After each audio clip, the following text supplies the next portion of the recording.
The Uniform Code of Military Justice specifies court-martial for any officer who sends a soldier into battle without a weapon. There ought to be a similar protection for students, because students shouldn't go out into life without an ability to communicate.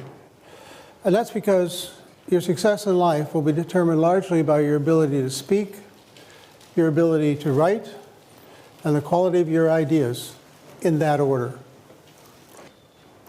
I know that I can be successful in this because the quality of communication, your speaking, your writing, is largely determined by this formula. It's a matter of how much knowledge you have, how much you practice with that knowledge, and your inherent talent. And notice that the T is very small. What really matters is what you know. This point came to me suddenly a few decades ago when I was skiing at Sun Valley.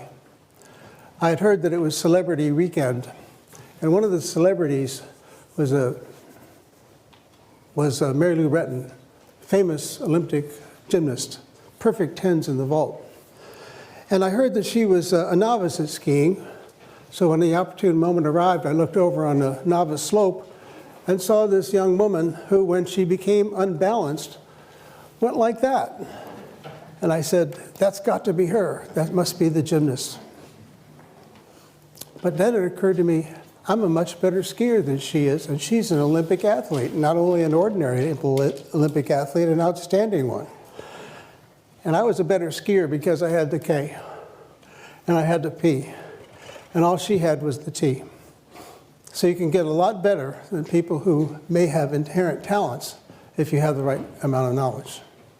So that's what my objective is today, and here's my promise. Today you will see some examples of what you can put in your armamentarium of speaking techniques.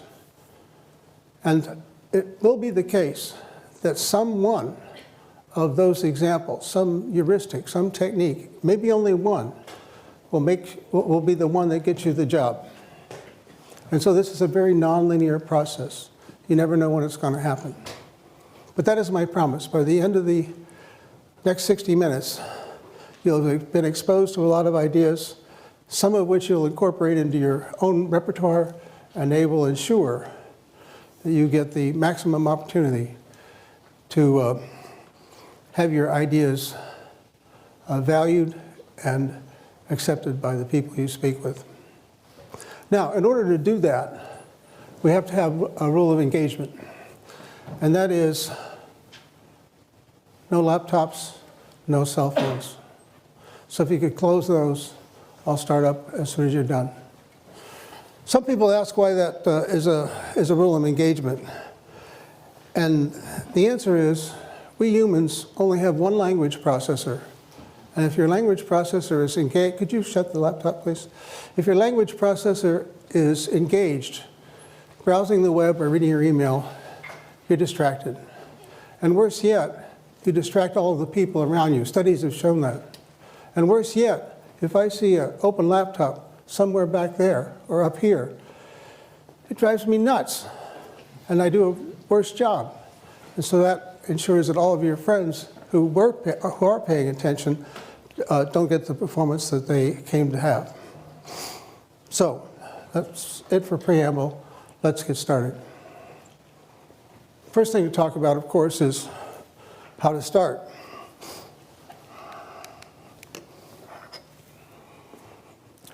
Some people think the right thing to do is to start a talk with a joke.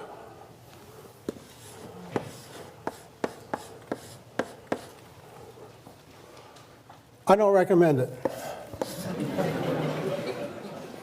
And the reason is that in the beginning of a talk, people are still putting their laptops away. They're becoming adjusted to your speaking parameters, to your vocal parameters. And they're not ready for a joke. So it doesn't work very well. They usually fall flat. What you want to do instead is start with an empowerment promise. You want to tell people what they're going to know at the end of the hour that they didn't know at the beginning of the hour. It's an empowerment promise. It's the reason for being here. What would be an example? Oh, I see. At the end of this 60 minutes, you will know things about speaking you don't know now, and something among those things you know will make a difference in your life. Yeah, that's an empowerment promise. So that's the best way to start. So now that I've talked a little bit about how to start, what I want to do is give you some samples of heuristics that are always on my mind when I give a talk. And the first of these heuristics is that it's a good idea to cycle on the subject. Go around it, go around it again, go around it again. Some people say, tell them what you want to tell them again, and then tell them a third time, as if people weren't intelligent. But the point is, the reason is, well, there are many reasons, one of which is at any given moment, about 20% of you will be fogged out no matter what the lecture is. So if you want to ensure that the probability that everybody gets it is high, you need to say it 3 times. So cycling is one of the things that I always think about when I give a talk. Another thing I think about is, in explaining my idea, I want to build a fence around it.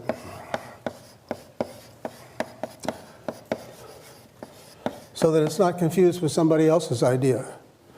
So if you were from Mars, and I was teaching you about what an arch is, I might say to you, well, that's an arch. And that's not to be confused with some other things that other people might think is an arch. This is not an arch.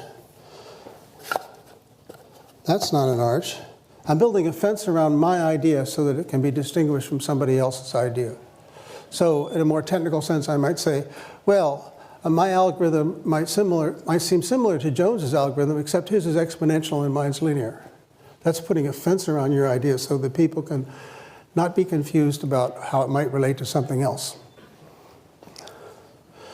The third thing on this list of samples is the idea of verbal punctuation.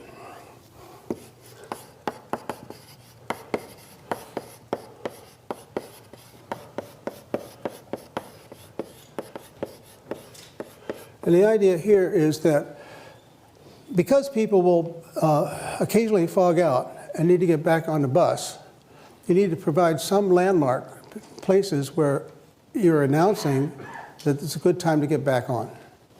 So I might, in this talk, say something about this being my outline. The first thing we're going to do is talk about how to start. Then we're going to deal with these 4 samples.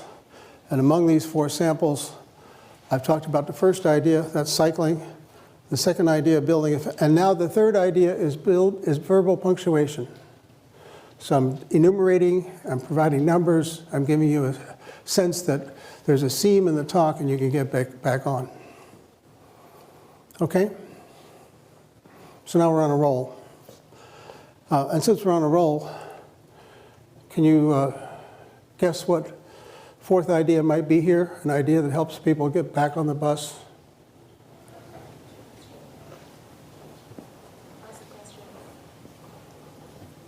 Yes. Ask a question. Ask a question, yes. Thank you.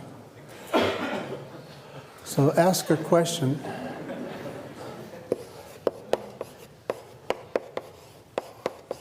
And so I will ask a question. How much dead air can there be? How long can I pause? I counted 7 seconds. It seems like an eternity to me to wait and not say anything for 7 seconds. But that's the standard amount of time you can wait for an answer. And of course, the question has to be carefully chosen. It can't be too obvious because then people will be embarrassed to say what the answer is. It can't be too hard because then nobody will have anything to say. So here are some sample heuristics you can put in your armamentarium and build up your repertoire of ideas about presentation. And now, if this persuades you that there is something to know, that there is knowledge, then I've already succeeded. Because what I want to convince you of is that if you watch the speakers you admire and feel are effective, and ask yourselves why they're successful, then you can build up your own personal repertoire and develop your own personal style. And that's my fundamental objective. And the rest of this talk is about some of the things that are in my armamentarium that I think are effective. So, next thing on our agenda, as we start to discuss these other things, is a discussion of time and place. So what do you think is a good time to have a lecture? 11 a.m. Yeah.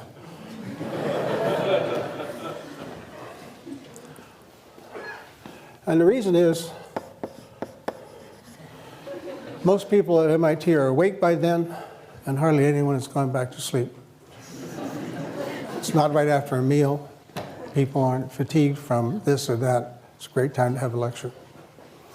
So that brings me next to the question of what about the place? And the most important thing about the place is that it be well lit.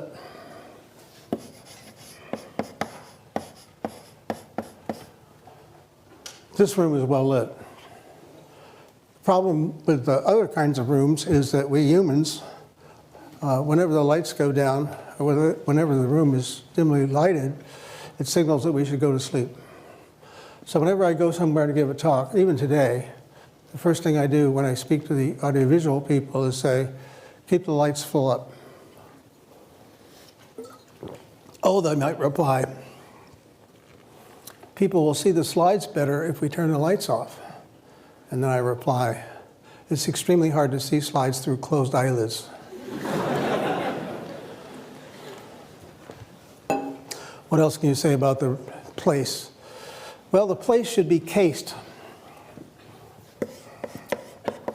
And I mean that in the colloquial sense of, like if you're robbing a bank, you would go to the bank, some occasions before to see what it's like, so there are no surprises when you do your robbery.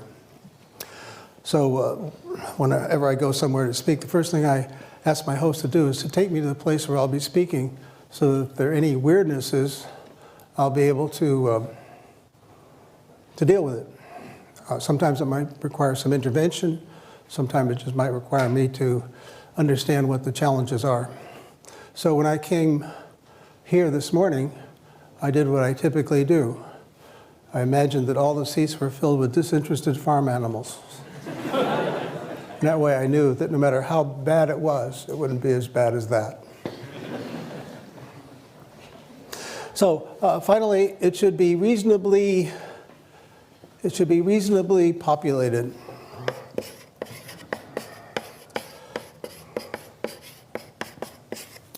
It should be the case that, if there are 10 people in this hall, everyone would be wondering what's going on that's so much more interesting that nobody's here.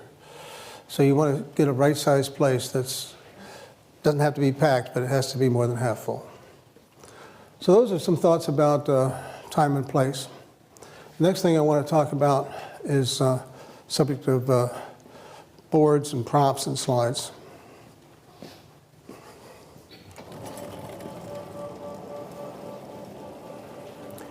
Well, these are the tools of the trade. I believe that this is the right tool for speaking when your purpose is informing. The slides are good when your purpose is exposing. But this is what I use when I'm informing, teaching, lecturing. And there are several reasons why I use it. For one thing, when you use the board, you have a graphic quality. It's the case that when you have a board, then you can easily exploit the fact that you can use graphics in your presentation. So that's a graphic quality that I like. And the next thing I like is a speed property. The speed with which you write on the blackboard is approximately the speed at which people can absorb ideas. If you go flipping through a bunch of slides, nobody can go that fast. Finally, one great property of a board is that it can be a target.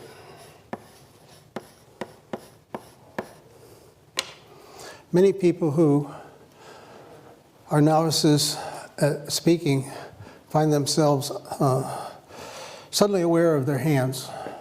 It's as if their hands were private parts that shouldn't be exposed in public, so right away they go into the pockets. And this is considered insulting in some parts of the world. Or alternatively, maybe the hands will go in back like this. I was once in a convent in Serbia, and my host, well, we were, as soon as we entered, a nun came up to us and offered us a refreshment. And I was about to say, no, thank you, when he said, eat that stuff or die. It's a question of local custom and politeness. But then, before anything happened there, the nun pulled my hands out like this, because it was extraordinarily insulting in that culture to have your hands behind your back. So why is that? Well, it's usually supposed that that it has to do with whether you're concealing a weapon. So if your hands are in your pockets or behind your back, then it looks like you might have a weapon. And that's what I mean by the virtue, one of these virtues of the board. Now you have something to do with your hands. You can point out the stuff. I was once watching Seymour Papert give a lecture, and I thought it was terrific. So I went a second time. First time to absorb the content, second time to note the style. And what I discovered is that Papert was constantly pointing at the board. And then I thought about it a little while, and I noted that none of the stuff he was pointing to had anything to do with what he was saying. Nevertheless, it was an effective technique. So that's just a little bit about the virtue of blackboards. And now I want to talk about props. You know, the custodians of knowledge about props are the playwrights. Many decades ago, I saw a play by Heinrich Ibsen. It was Hedda Gabler. I remember vaguely that it was about a woman in an unhappy marriage, and her husband was in competition for an academic job with somebody else, and he was going to lose, partly because he was boring, and partly because the competitor had just written a magnificent book. By the way, this is back in the days before there were copying machines and computers. Anyhow, as the play opens, there's a pot-bellied stove.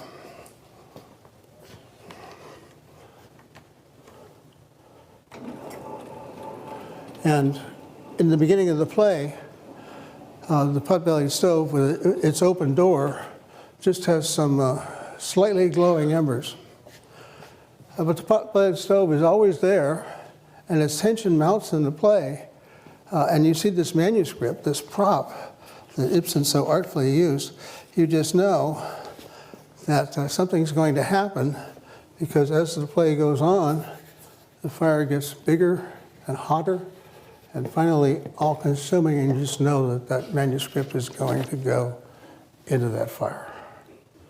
It's a memorable thing. It's what I remember about the play. So the playwrights have got this all figured out. But on the other hand, they're not the only people who can use props. Here's an example of the use of a prop, also due to Seymour Papert. He was talking about how it's important to look at the problem in the right way. And here's an example that not only teaches that, but makes it possible for you to embarrass your friends in mechanical engineering. So here's what you do. You take this bicycle wheel, you start it spinning, and then you put some torque on the axle. Or equivalently, you blow on the edge. And the issue is, does it go that way? Or does it go that way? Now, the mechanical engineers will immediately say, oh, yes, I see, right-hand screw rule. And they'll put their fingers in this position, but forget exactly how to align their fingers with the various aspects of the problem. And so it's usually the case that they get it right with about a 50% probability. So their very fancy education gets them up to the point where they're equivalent to flipping a coin. But it doesn't have to be that way, because you can think about the problem a little differently. So here's what you do. You take some duct tape and you put it around the part of the wheel like that. And now you start to think about not the whole wheel, but just the little piece that's underneath the duct tape. So here that piece comes rolling over the top, and at this point you blow on it with a puff of air. Forgetting about the rest of the wheel, what happens to that little piece that's under the duct tape? it must want to go that way because you banged on it like that. It's already going down like that. And what about the next piece? Same thing. Next piece, same thing. So the only thing that can happen is that the wheel goes over like that. And so now you'll never wonder again because you're thinking about the problem in the right way, and it's demonstrated by the use of a prop. You can try this after we're done. Another example I like to remember is one from when I was taking 801. Alan Lazarus was the instructor at the time, and he was talking about the conservation of energy, kinetic and potential. And there was a long wire in the ceiling in 26100 attached to a much bigger steel ball, but one not unlike this. And Lazarus took the ball up against the wall like this. He put his head flat against the wall to steady himself, and then he let go. And the pendulum takes many seconds to go over and back, and then gently kisses Lazarus's nose. And so you have many seconds to think, this guy really believes in the conservation of energy.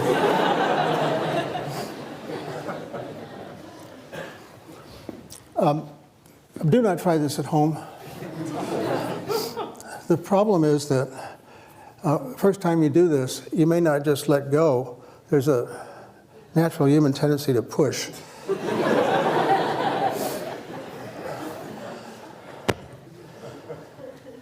So that's a little bit on the subject of props.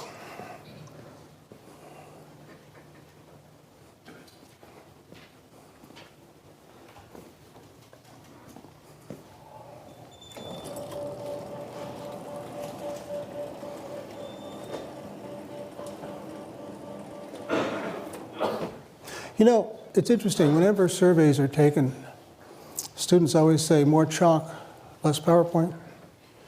And why would that be? Props are always also very effective. Why would that be? I'll give you my lunatic fringe view on this. It has to do with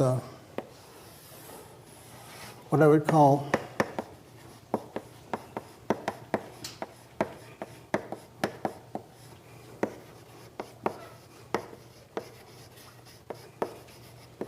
empathetic mirroring. When you're sitting up there watching me write on the board, all those little mirror neurons in your head, I believe, become actuated, and you can feel yourself writing on the blackboard. And even more so, when I talk about this steel ball going that way and this way, you can feel the ball as if you were me. And you can't do that with a slide. You can't do it with a picture. You need to see it in the physical world. That's why I think that, oh yes, of course, there are speed questions involved too that have to be separated out, but I think the empathetic mirroring is why props and the use of a blackboard are so effective.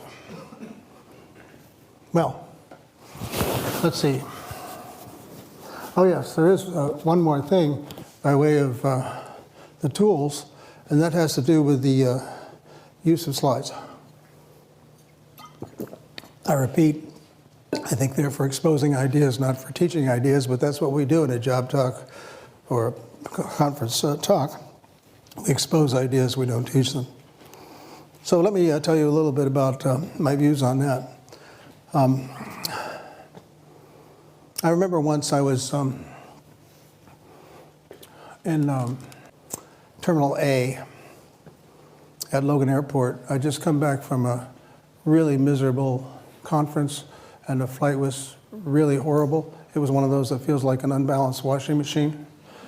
And for the only time in my life, I decided to stop on my way to my car and have a cup of coffee and relax a little bit. And as I was there for a few minutes, someone came up to me and said, "Are you Professor Winston?" "I think so," I said. I don't know, I guess I was trying to be funny. In any event, he said, "I'm on my way to Europe to give a job talk. Would you mind critiquing my slides?" "Not at all," I said. "You have too many and they have too many words." "How did you know?" he said, thinking perhaps I'd seen a talk of his before. I hadn't. My reply was, "Because it's always true. There are always too many slides, always too many words." So let me show you some extreme examples of how not to use slides. Well, for this demonstration, I need to be way over here. When I get over here, then I can start to say things like, one of the things you shouldn't do is read your transparencies. People in your audience know how to read, and reading will just annoy them. Also, you should be sure that you have only a few words on each transparency and that the words are easy to read. And I hope it's driving you crazy because I'm committing all kinds of crimes. The first of which is that there are too many words on the slide. Second of which is I'm way over there and the slide's way over there. So you get into this tennis match feeling of shifting back and forth between the slide and the speaker. You want the slides to be condiments to what you're saying, not the main event or the opposite way around. So how can we fix this? Step number one is to get rid of the background junk. That's always distraction. Step number two is to get rid of the words. When I've reduced the words to these, then everything I read a previous time, I'm not licensed to say because it's not on the slide. I'm not reading my slides anymore, but I'm saying what was written on the slides in a previous example. So what else can we do to simplify this? Well, we can get rid of the logos. We don't need them. Simplification. What else can we do? Get rid of the title. Now I want to talk to you about some rules for slide preparation. I'm telling you the title. It doesn't have to be up there. By reducing the number of words on the slide, I'm allowing you to pay more attention to me and less to what's written on the slide. I mentioned it before, we have only one language processor, and we can either use it to read stuff or to listen to the speaker. And so if we have too many words on the slide, it forces people in the audience to read this stuff and not listen. A student of mine did an experiment a few years ago. He taught some students some web-based programming ideas. Half the information was on slides. He said the other half. And then for a control group, he reversed it. And the question was, what did the subjects, that is to say, freshmen in his fraternity, what did the subjects remember best? What he said or what they read on the slide? And the answer is what they read on the slide. When their slides have a lot of material on it, they don't pay attention to the speaker. In fact, in the after-action report, one of the subjects said, "I wish you hadn't talked so much. It was distracting." Well, that last item is eliminate clutter. Now, here's some clutter. No reason even for those bullets.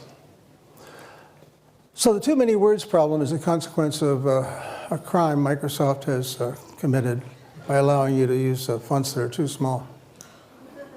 So you should all have a sample slide like this that you can use to determine what the minimum font size is that's easily legible. Shiru, what do you think of those? Which size is right? What's that? Did you ask them which size is right? Yeah, minimum maybe. 40 or 50? Yeah, he says 40 or 50. I think it's about right. 35 is beginning to get too small. Not necessarily because you can't read it, but because you're probably using it to get too many words on the slide. What other crimes do we have? Well, we have the laser pointer crime. And for that, I really, you know, in the old days, when we didn't have laser pointers, we used wooden ones, and people would go waving these things around, and pretty soon it became almost like a baton twirling contest. So here's what I recommended in the old days for dealing with this kind of pointer.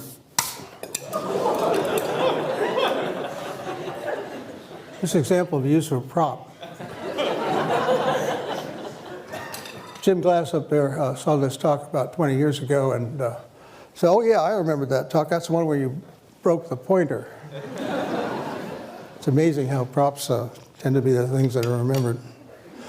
Well, now we don't have physical pointers anymore. We've got laser pointers.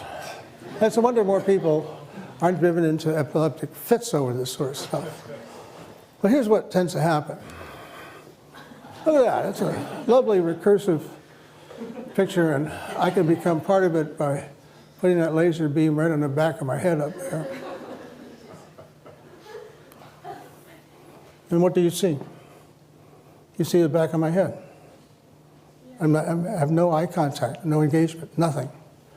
I was sitting with a student watching a talk one day, and she said, you know what? We could all leave, and he wouldn't know. So what happens when you use a laser pointer? You can't use a laser pointer without turning your head and pointing it at something. And when you do that, you lose contact with the audience. You don't want to do it. So what do you do if you need to identify something in your image and you don't want to point at it with a laser? This is what you do. Put a little arrow on there and say, now look at that guy number 1 at the end of arrow number 1. You don't need to have a laser pointer to do that.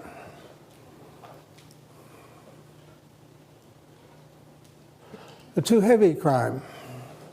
When people ask me to review a presentation, I ask them to print it out and lay it out on a table. When they do that, it's easy to see whether the talk is too heavy, too much text, not enough air, not enough white space, not enough imagery. This is a good example of such a talk. Way too heavy. The presenter has taken advantage of small font sizes to get as much on the slide as he wanted. Lots of other crimes here, but the fact that it's too heavy is what I wanted to illustrate. So here, by contrast, is another talk, one I gave a few years ago. It wasn't a deeply technical talk, but I show it to you because there's air in it. It's mostly pictures of things. There are 3 or 4 slides that have text on them, but when I come to those, I give the audience time to read them. And they're there because they might have some historical significance. The first slide with a lot of text on it is an extraction from the 1957, from the proposal for the 1957 AI conference at Dartmouth. Extraordinarily interesting event, and that historical extraction from the proposal helps drive that point home. What else have we got here? Oh yeah, your vocabulary word for the day. This is an apax legomenon. What that means is, this is the kind of slide you can get away with exactly once in your presentation. This is a slide that got some currency some years ago because it shows the complexity of governing in Afghanistan by showing how impossibly complex it is. It's something you and the audience can't understand, and that's the point. But you can't have many of these. You can have 1 per work, 1 per presentation, 1 per paper, 1 per book. That's what apax legomenon is, and this is an example of it. Well, I've shown you some crimes, and so you might be asking, do these crimes actually occur? So they do.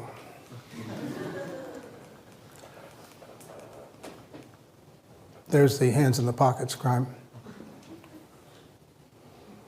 There's a crime in time and place selection here. This is how you get to the Bartos Theater. First thing you do is you get on these steps over at the Media Lab. Then you cross this large open space. Then you turn right down this corridor. At this point, whenever I go in there, I wonder if there are torture implements around the corner. And then when you get in there, you get into this dark, gloomy place. So it's well named when they call it the Bartos Theater, because it's a place where you can watch a movie, but it's not a place where you can give a talk. Now, on a subject of does it happen, here's a talk I attended a while back in Stata. Notice that the speaker is far away from the slides. The speaker's using a laser pointer. And you say to me, well, what's happening here? It's, by the way, the 80th slide in the presentation.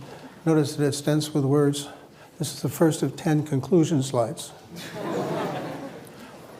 So what's the audience reaction? That's the sponsor of the meeting. He's reading his email. This is the co-sponsor of the meeting. He's examining the lunch menu. What about this person? This person looks like he's paying attention, but just because it's a still picture. If you were to see a video, what you would see is something like this.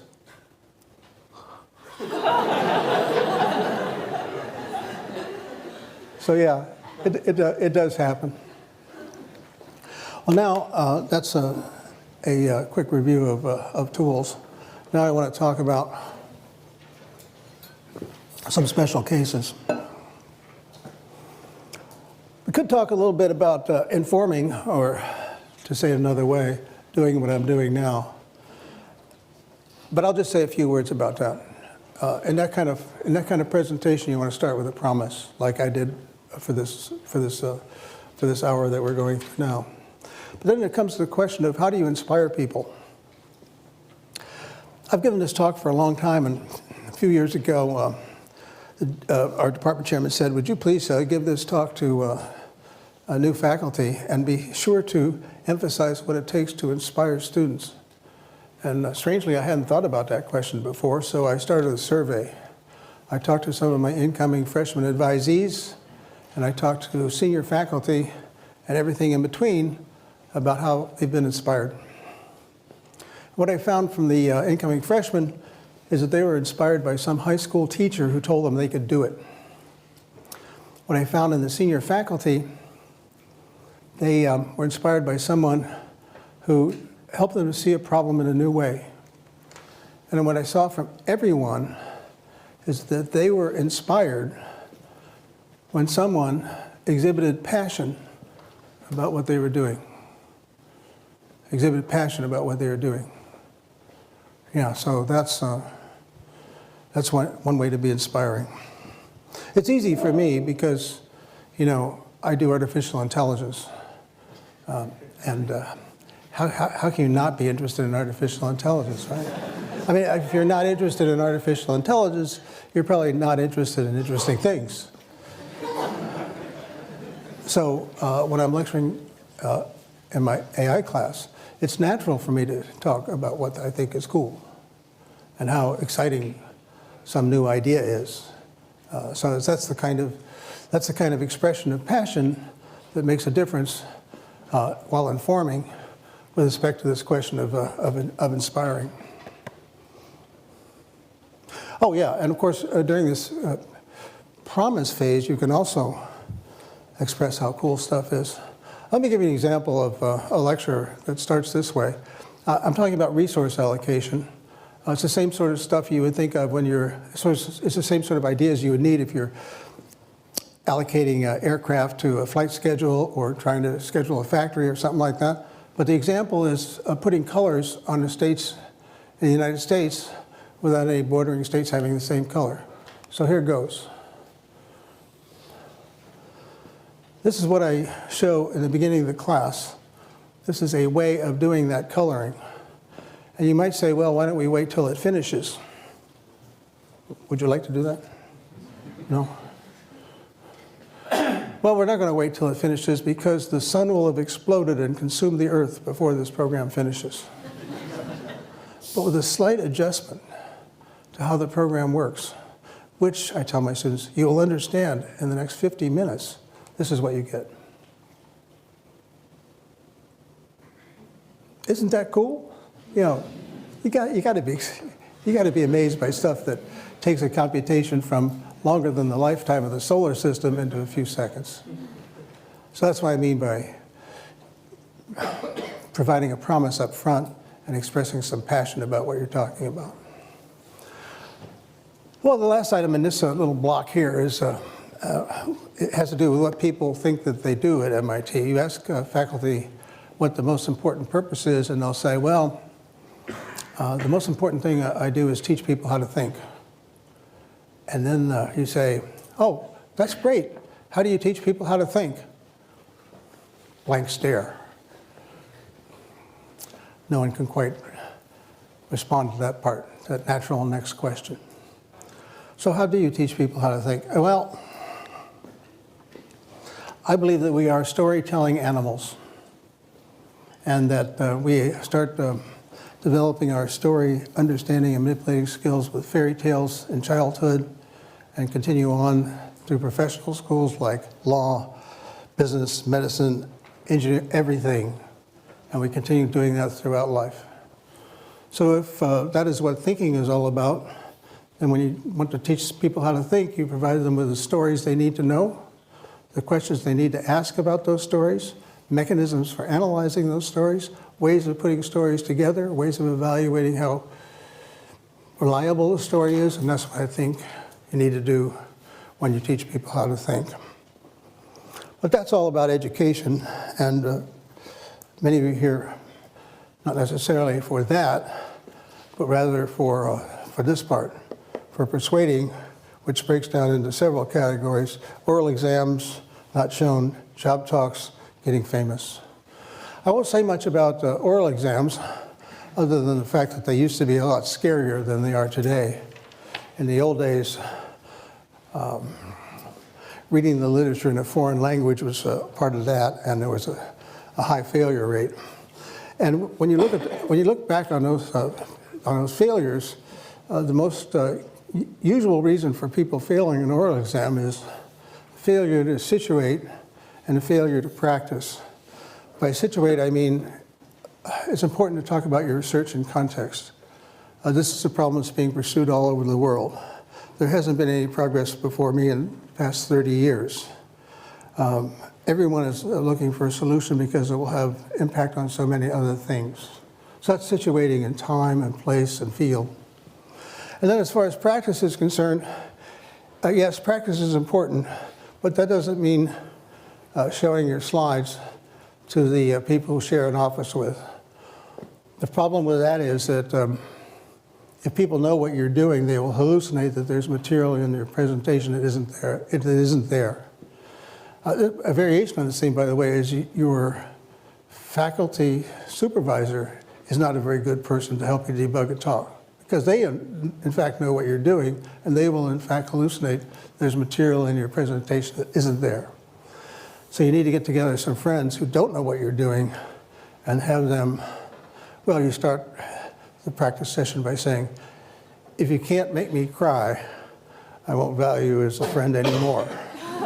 And then when you get to the faculty on a oral exam, it will be easy. You see, difficulty, the amount of flack you'll get from somebody is proportional to age. The older somebody is, the more they understand where they are in the world. But the young people are trying to show the old people how smart they are, so they'll be vicious. So whenever you have an opportunity to have an examining committee that's full of people with gray hair, that's what you want. Well, that's just a word or two about something I haven't listed here. Let's get into the subject of job talks. So I was sitting in a bar many years ago in San Diego. I was a member of the Navy Science Board, and I was sitting with a couple of my colleagues on the board. Dolores Eder from the University of Colorado. She made me so jealous I could spit because she'd written 21 books and I'd only written 17. And then the other one was Bill Weldon from the University of Texas. He was a electromagnetism guy, and he knew how to use rail guns to drive steel rods through tank armor. These were interesting people. So I said, what do you look for in a faculty candidate? And within 1 microsecond, Dolores said, they have to show us they've got some kind of vision. Quickly followed by Bill, who said, they have to show us that they've done something.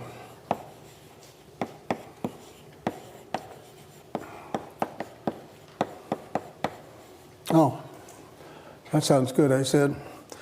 And then I said to them, how long does the candidate have to establish these two things? What do you think? Well, compare your answer to theirs.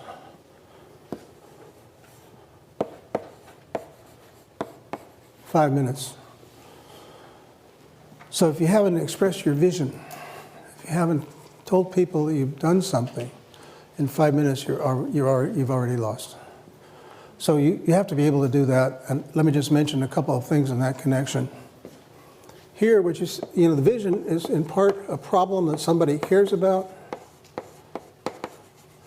and something new in your approach.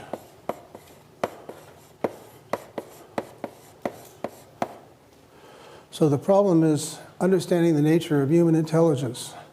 And the approach is asking questions about what makes us different from chimpanzees and Neanderthals. Is it merely a matter of quantity, or are we just a little bit smarter in some continuous way? Or do we have something that's fundamentally different that chimpanzees don't have, and Neanderthals either? And the answer is yes, we do have something different. We are symbolic creatures, and because we're symbolic creatures, we can build symbolic descriptions of relations and events. We can string them together and make stories. And because we can make stories, that's what makes us different. So that's my stump speech. That's how I start most of my talks on my own personal research. How do you express the notion that you've done something?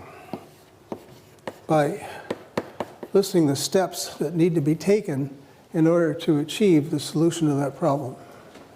You don't have to have done all of those steps, but you can say, here's what needs to be done.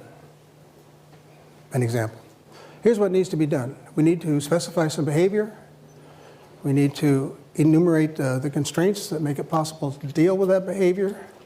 We have to implement a system because we're engineers and we don't think that we've understood something unless we can build it. And we've built such a system and we're about to demonstrate it to you today. That would be an example of enumerating a series of steps needed to realize the vision. So then, blah, blah, blah, blah, blah, blah, blah, blah, blah. And then you conclude by enumerating your contributions.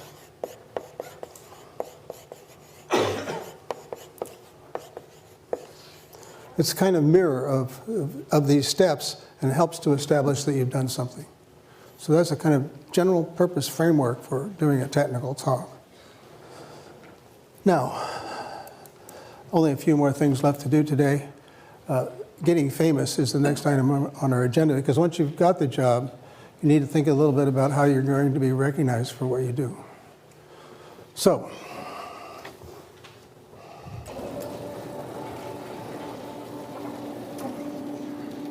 well, first of all, why should you care about getting famous?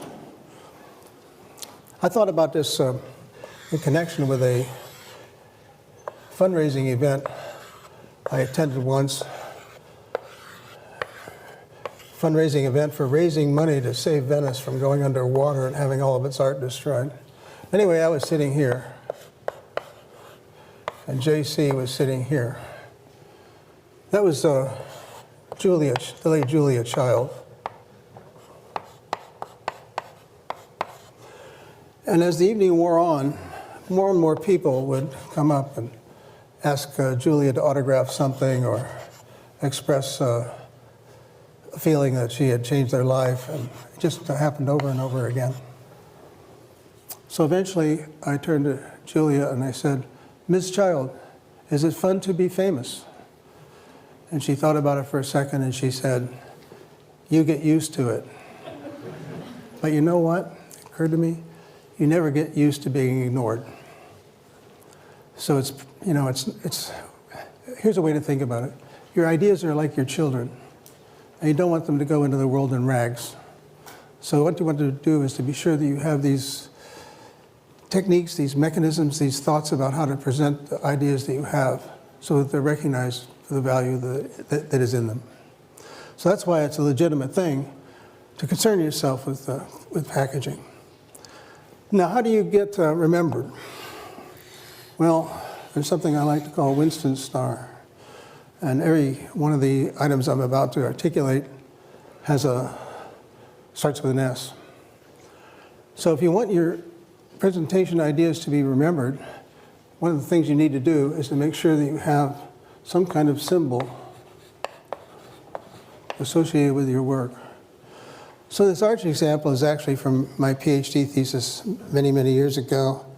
And in the course of my work at that time, this work on arch learning became mildly famous, and I didn't know why. It was only many years later that I realized that that work accidentally had all of the elements on this star. So the first element is that there was a kind of symbol. It's the arch itself. Next thing you need is some kind of slogan, a kind of phrase that provides a handle on the work. And in this case, the phrase was one-shot learning. And it was one shot because the program I wrote learned something definite from every example that was presented to us. So in going from a model based on this configuration to something that isn't an arch based on that configuration, the program learned that it has to be on top. One-shot learning. So that's a symbol, slogan, and now we need a surprise. Yeah, the surprise is you don't need a million examples of something to learn. You can do it with one example if you're smart enough to make use of that example appropriately. So that was the surprise. You can learn something definite from each example. Next item was a salient idea. Now, when I say salient idea, I don't mean important. What I mean is an idea that sticks out. Some theses, funnily enough, have too many good ideas, and you don't know what it's all about because which one is it? So you need an idea that sticks out. And the idea that stuck out here was the notion of a near miss.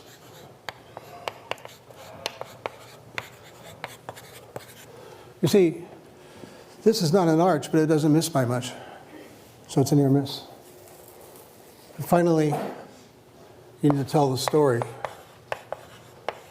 of how you did it, how it works, why it's important. So that's a bit on how to, not so much get famous, but how to ensure that your work is recognized.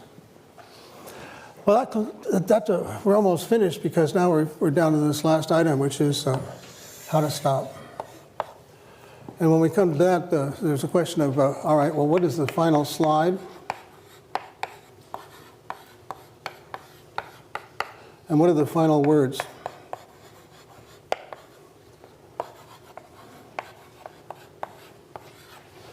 So for the final slide, let me give you some examples of possibilities. How about this one? Well, you might see that slide and think to yourself, there are 1,000 faculty at MIT. Nice piece of work, but not so much. But it's only a tiny piece of work if you divide by 1,000. So when you show a whole gigantic list of collaborators at the end of a talk, it's a kind of letdown because it suggests that nobody knows. Well, did you do anything significant?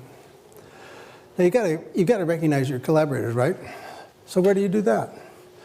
Not on the last slide. On the first slide. All this was on the first slide. These are the collaborators. So you don't want to put them at the end. You don't want to slide like this. How about this one? This is the worst possible way to end a talk. Because this slide can be up there for 20 minutes. I've seen it happen. It squanders real estate. It squanders an opportunity to tell people who you are. It's just... What about this one? I often see it. I've never seen anybody write it down. Also, it wastes opportunity. Oh my God. Even worse. All of these slides do nothing for you. They waste an opportunity for you to tell people, to leave people with who you are. Well, what about this? This a good one? It might seem so at first, but here's the problem. If you say, these are my conclusions, these are perfectly legitimate conclusions that nobody cares about. What they care about is what you have done. And that's why your final slide should have this label, contributions. It's a mirror of what I said over there about how job talks ought to be like a sandwich. And the final slide, the one that's up there while people are asking questions and filing out, it ought to be the one that has your contributions on it.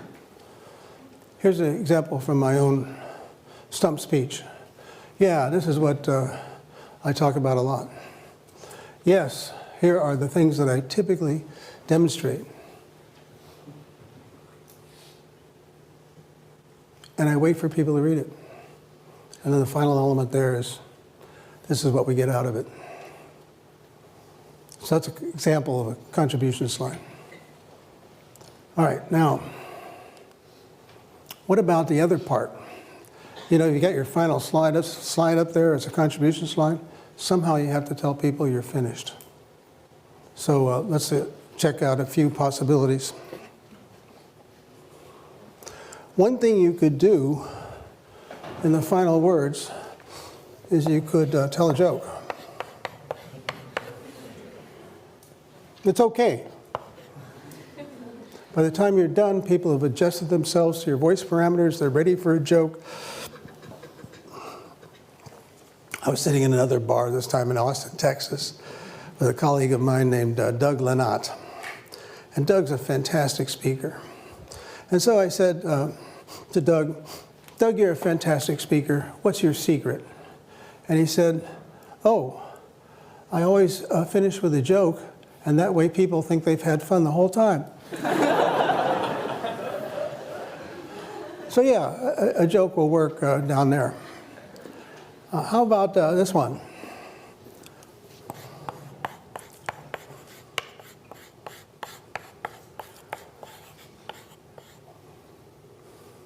Thank you. I don't recommend it. It's a weak move. You will not go to hell if you conclude your talk by saying thank you, but it's a weak move, and here's why.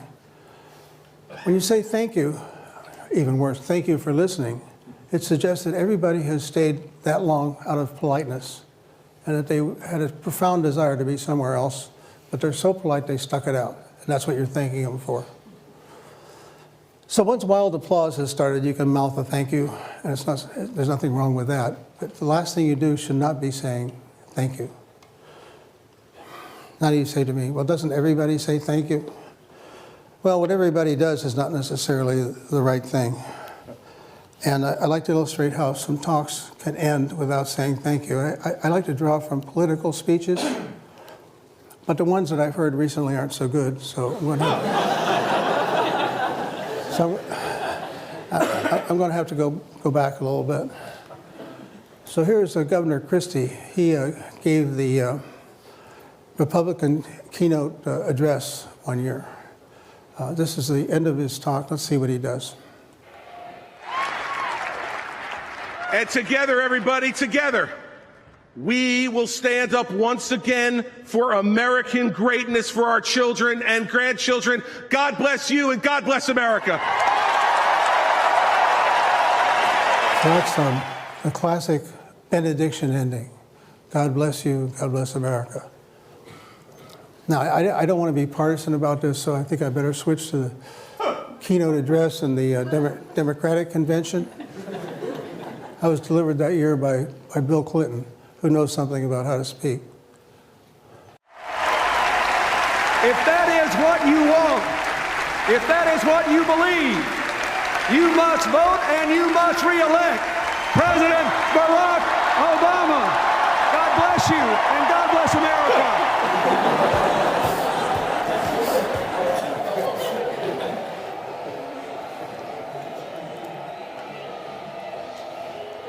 Now watch this.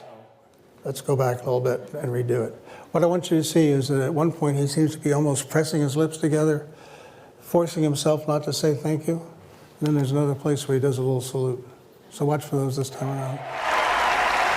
If that is what you want, if that is what you believe, you must vote and you must re-elect President Barack Obama. God bless you and God bless America. That's where he's pursing his lips. Where's the salute?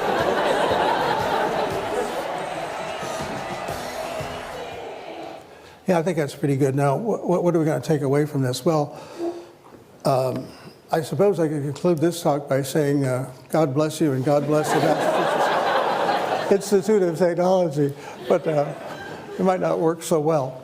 But what you can get out of this is you don't have to say thank you. There are other things you can do. And you know, it's interesting that over time people figure this out and there's some stock ways of ending things. So in the Catholic Church, in the good old Latin Mass, it ended with ite missa est, which translates approximately to, okay, the Mass is over, you can go home now. And of course, at musical concerts, you know that it's time to clap, not at the end of the song, but rather when the conductor goes over and shakes hands with the concertmaster. Those are conventions that tell you that the event is over. So those are all possibilities for here. But one more possibility, and that is that you can salute the audience. And by that I mean you can say something about how much you value your time at a place. So I could say, well, it's been a great fun being here. It's been fascinating to see what you folks are doing here at MIT. I've been much stimulated and provoked by the kinds of questions you've been asked. It's been really great, and I look forward to coming back on many occasions in the future. So that salutes the audience. You can do that. Well, there it is. You know what? I'm glad you're here. And the reason is by being here, I think you have demonstrated an understanding that how you present and how you package your ideas is an important thing. And I salute you for that. And I suggest that you come back again and bring your friends.